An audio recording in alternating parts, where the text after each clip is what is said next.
minutes, and the camera swings on the dial a few times on the touchline, and it was mentioned by a few boys in the pub, look at him, he's just standing there. Like, he's just standing there. He doesn't seem to be shouting instructions. He doesn't seem to be waving players forward or doing anything. Like, he puts the players on the park, and Jason says he sticks to that formation, expects them to do it, makes the subs that are like for like, but nothing's happening. And he just seems to be standing there, and it very much reminds you of the night was at Kilmarnock and Tony Mowbray just standing there leaning on the dugout. St Mirren, leaning on the dugout and just like they didn't know what to do. And that's the big worry, I think. Like, no, is that harsh? Do we not need to see him roaring and shouting and screaming? I mean, I think a lot of fans are looking for a bit of passion as well. Like, yeah. It was meant to be this. It was meant to be this maverick kind of guy. He strips off and goes mental, and I've not seen any of it. But can anybody tell me whether they've seen this expansive style of football? No, we've no. One game against Dundee United. Alistair, now you're saying, right, just because I've got another caller and we're going to try and move through the night, you're saying you want the manager gone. Who would be your choice to replace him? Paul's pal, Jackie McNamara. Jackie. Seems to be a popular... For two reasons. One, he knows Celtic, he knows what it takes, and he knows the league. That's three. Good wee young player. Well, that's four. So right. There you go. Right, okay, Alistair. Right. Alright. Cheers, Alistair. brother. All the best, Bye, mate. Talk to you soon. See you, boys. Bye. Right. Just before we bring in the caller, I'm not sure who it is because it's just a phone number. See the one thing for me about when things start to go wrong, your mind automatically drifts to shit. Right, we need to bring a Celtic man in here because it's the sort of idea that it's only a Celtic man that's going to be able to pull us back together, and I believe that to be true because I think that's how you bring the fans back on board straight away, and it gives everybody a lift. I mean, I agree, Harper, and I think the same principle applies when you get beat. Who do you want to be around? Your own people. Mm-hmm. You know what I mean? You didn't want to go and listen to some half-wits in the pub with this will Celtic. You want to go and meet people who feel it as much as you do. And I think that's what Celtic supporters, when in it with adversity, and we're all standing there, you could tell around the stands yesterday, just bewilderment at what they were seeing. People will need to say, who's the guy that's got to stand up and tell us everything's going to be all right? And that kind of requires, you think it requires somebody who actually understands just what it means to actually manage Celtic Football Club. See, yesterday I left. I'm in the North Upper. I left about 30 seconds after the final whistle. So I walked out with my daughter and her pal, and I was going round to the Kerrydale lounge. My missus was picking us up a wee while later. I walked on the inside of the stadium, then went out, and then there was no queue to get in. Walked in the Kerrydale bar, walked up the stairs, walked up to the bar, and get served straight away. See, normally you're talking half an hour to get served. Do you know what I mean? And it's like the fans are leaving in their droves, especially with these early kickoffs and stuff like that as well on a Sunday. But it's a big worry. Everybody walking out that stadium, just everybody was bewildered with what they seen. I'm not saying everybody's went ready to die. That's not true. Even a couple of my pals, like Johnny, doesn't want rid of him, you know. But some people, I don't know. I don't think everybody's wanting rid of him, but a lot of people are. Do you know a problem as well is that he finds himself in a situation where he's at a club where the fans are not happy with a lot of things with the club, not just the manager and how the team's performing. You got stuff with the board. I mean, talking about even just the silly things like Celtic TV that matters to a lot of fans all over the world, but it just seems to be everything's bad at the minute. But before we get any further into that, I just want to bring on. We've got a caller. What's your name? Yeah, it's Brian here again, lads. It's all right, Brian. Belfast guy with Pep syndrome from the last time. Yeah, take it away, man. Yeah, I just think that looking at Deija, he seems a wee bit starstruck for me. The difference that I think in the team from when Lennon was there was that Lennon was a bit of a man's man, where the players may have had a bit of emotional loyalty towards him. Whereas I think that Deila's came in, Peter Law sat him down and set out expectations of what he wanted moving forward. He's obviously got Deila riled up a little bit as to the job he was going into, and he's went in a bit gung-ho maybe, and you know as well as I do that there's certain element of the Celtic squad have big egos, prima donnas, whatever way you want to call it, and I think that he's unsettled the squad. I don't think the squad have bought into him or have any loyalty towards him whatsoever. Declan, what to bring you in then? I mean, what do you think of what Brian's there, and what is your view on the manager as well? Well, my mum actually made the comment to me yesterday that I think Deila's lost the dressing room, but I don't think he ever had it. He never had it. It's certainly, even Johansson, who played for him last season, doesn't seem to look interested in playing for him. Played for him from Godset, doesn't he seem interested in playing for him now? It's just the core of the squad at the start of the season was obviously the same team as last year, and just they look a completely different team. And I know we weren't brilliant last year, but they don't look like a team. They don't look interested in playing as them for a team.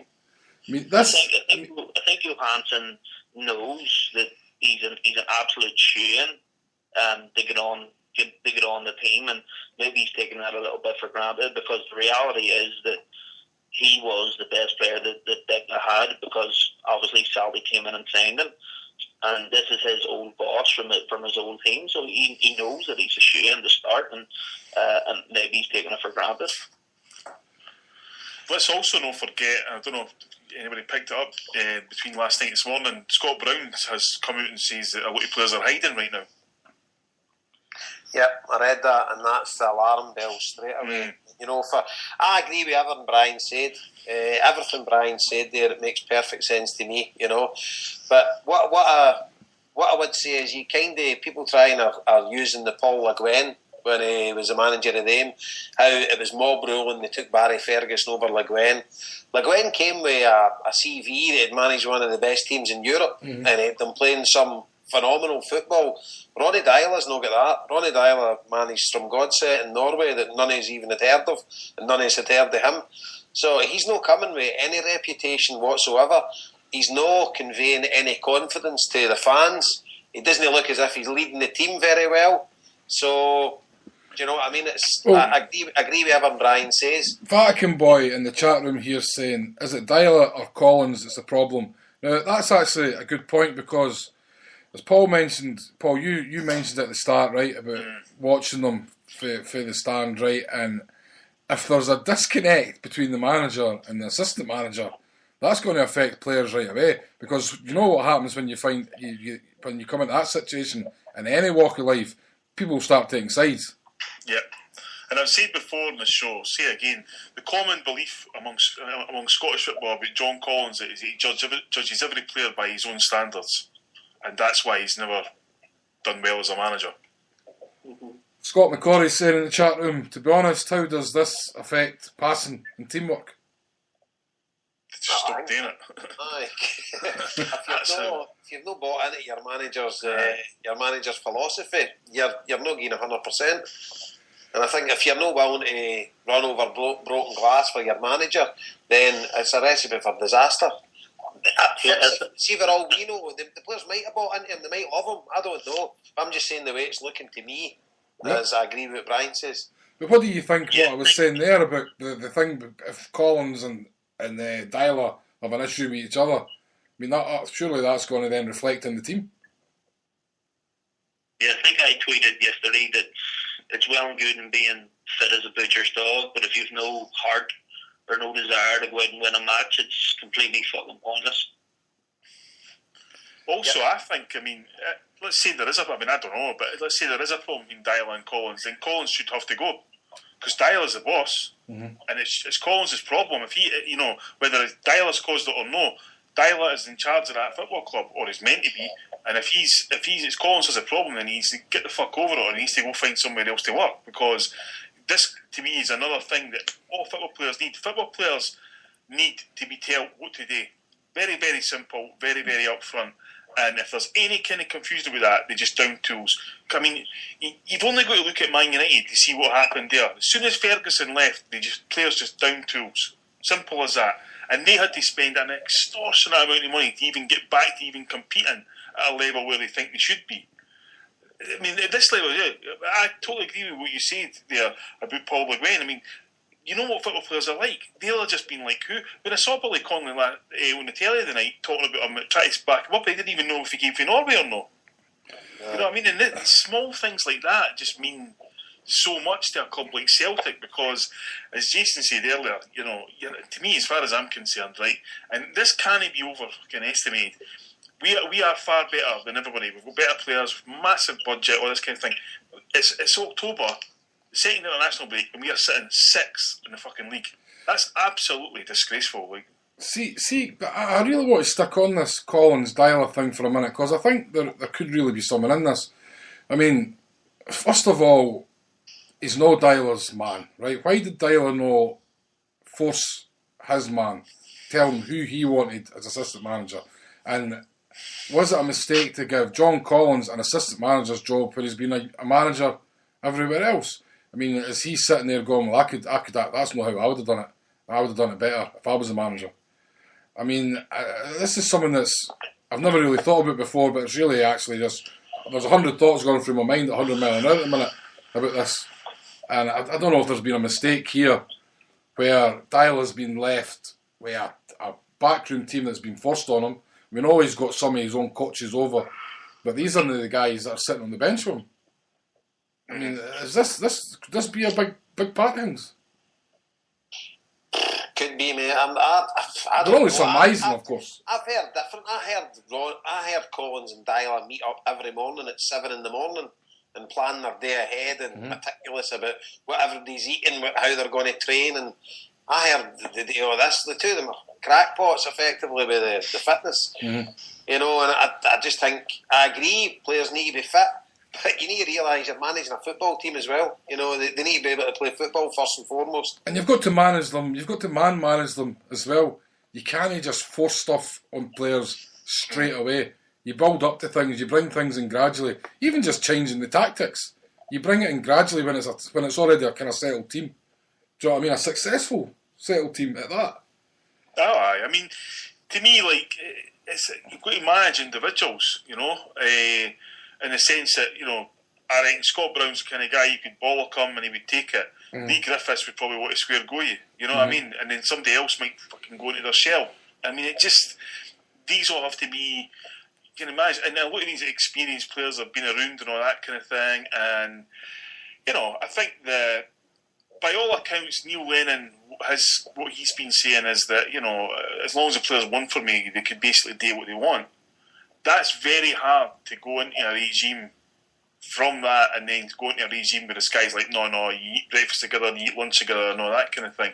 And no matter what we all think as fans, at the end of the day, players, by and large, all they give a fuck about is themselves. I mean, I would go as far as to say at the minute, it's the 2 European results in the Europa League that are about a job. Well, Harper, my thing is, I think the minute his performance looked like seriously jeopardising our chance of going into the Champions League qualifier, he'd be out of job. That's how serious it would be, because we just cannot afford to let that slip at all. And I don't. I mean, I would love to be able to sit here and say, well, there is this though, or there is that, or whatever. But even small things like he's talking about in press conferences about winning the treble and winning the Europa League, and you can get into the Champions League if you win the Europa League. And it's just like, you can't even win 3 fucking games in a row. I know. I don't know. And see, I tell you, man, once you've really lost the support, that's a big problem. Because there's a lot of people not going to games as it is. And law on that, they'll be looking at that as well, I mean, people only turn up for games. Now, besides these early kickoffs, what the fuck are we playing at 1 o'clock on Sunday for? Oh, God knows. What? Can you tell me one thing that's a selling point to anybody? How's that a selling point to anybody? No idea. I don't understand it. No. They consulted the fans. Were any of you consulted? No. I know one person that will remain nameless. Right.